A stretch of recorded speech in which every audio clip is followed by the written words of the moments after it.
Assalomu alaykum hurmatli obunachilar. Mana xudo xolasa sizlarga yana bir obyektimizni ko'rsatamiz. Zomindagi obyektimiz, ko'rishlaringiz mumkin. Euro 0.5 listlardan qilib berganmiz mana. Ish jarayoni mana xudo xolasa ketyapti.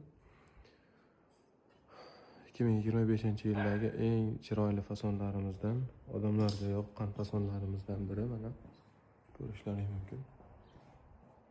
Tunuka fon ishlarini qilib beryapmiz. Bu zamondagi obyektimiz. Ana bu tarafdagi naveslarni ham mana xudo xolasa tunuka fon qilinadi. Uylarda aylangan atroflari, tashqari taraflari mana. Bizni kuzatib boringlar. Kimga shunaqa xizmat kerak bo'lsa, aloqaga chiqaveringlar. Xudo xolasa akalar, blogerlar chaqirib reklama qildirmayapmiz akalar. O'zlarining qo'llab-quvvatlab, like bosib ketasizlar. Xudo xolasa ishlarimizni jarayonlarni qo'yib boramiz. Qanday ketish jarayonlarini, bu fasonni mana bu tarafga qanday qilinishini ham xudo xolasa qo'yib beramiz. Bir boshdan sekin. Rahmat hammaga.